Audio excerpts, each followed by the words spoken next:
The theme of the conclave this year is constitutional challenges, perspectives and pathways, and this couldn't be more aptly titled at this juncture of our polity. The most defining character of our republic is the fact that almost 80 years ago, we as a young independent nation committed ourselves to the Constitution, which has been our guiding light for large part of independent history. We were formed as a democratic country with a universal adult franchise for every Indian citizen of voting age. We were organized as a federal structure that had separation of powers between the legislature, the executive and the judiciary. इस बात का गर्व है कि स्वतंत्रता संग्राम के बाद आजाद हिंदुस्तान में हमारे संविधान ने इस देश के सबसे गरीब और सबसे अमीर आदमी को, इस देश के एक दिहाड़ी मजदूर से लेकर इस देश के प्रधानमंत्री तक को एक बराबर का हक दिया, एक बराबर का सम्मान दिया और एक ही वोट की ताकत दी। इस देश के संविधान ने सदियों से वंचित, शोषित, हाशिए पर पड़े उन तमाम दलितों को, आदिवासियों को, पिछड़े वर्ग के लोगों को आगे बढ़ने का एक मार्ग प्रशस्त किया। आप किस धर्म, किस जाति, किस भाषा को बोलते हो, कैसी आपकी वेशभूषा हो, किस वर्ग के आप हो, किस लिंग के आप हो, इससे कोई फर्क नहीं पड़ता, क्योंकि इस देश के संविधान के लिए हर भारतीय एक बराबर है। This is the polity that our founding fathers stood for, and we are very, very proud to say that our founding fathers belonged to the Indian National Congress. This is our structure our great Indian Republic was built upon. This is what each one of us inherited, and each one of us here and beyond is committed to defending. Our values have stood the test of time, and these values have shaped us to be a socialist, pluralistic, secular and a liberal democracy. ये वही सिद्धांत और आदर्श हैं जिन पर तमाम कांग्रेस की सरकार ने मजबूती से काम किया।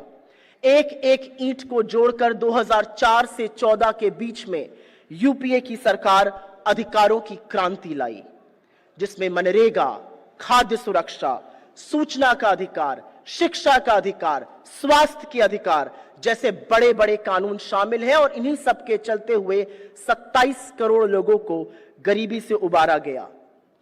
But over the last decade or a little more, as a nation we have witnessed the longest departure in our independent history from our values, our principles and all that defines us.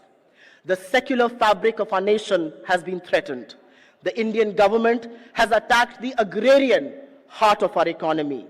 After many decades, we are seeing linguistic tussles come to the fore in our republic. We are witnessing an economy that has concentrated more power, more wealth, more land, more resources in the hands of a chosen few. The breakdown of the federal spirit in our constitution has been unprecedented, and the further marginalization of the backward communities, of the Dalits, of the tribals and the women has been very, very stark. These are precisely the issues of critical importance which will be discussed here at the inaugural session and the 4 others that follow through the course of the day. आज जब हम सब यहाँ एकत्रित हुए हैं, तब SIR के माध्यम से बिहार में वोट की दिन दहाड़े चोरी की जा रही है, और इससे गरीबों, वंचितों, दलितों, आदिवासियों और पिछड़े वर्ग के गरीबों के उस हक को छीना जा रहा है जो उनका सबसे ताकतवर हथियार है, और वो है वोट का अधिकार। इससे पहले कि मैं सम्मानित वक्ताओं को आमंत्रित करूं, मुझे गर्व है कि आज विज्ञान भवन के सभागार में वो लोग मौजूद हैं जो संसद में, देश के तमाम कोर्ट रूम में और अन्य जगहों पर बुलंदी से लोगों के अधिकार के लिए और अन्याय के खिलाफ लड़ रहे हैं। The Congress Party doesn't just have an exemplary political leadership, but we also have the deepest talent and bench strength, from the trials and the district courts of the land to about 700 magisterial district courts to 25 high courts and to the apex court, the Supreme Court right here in New Delhi.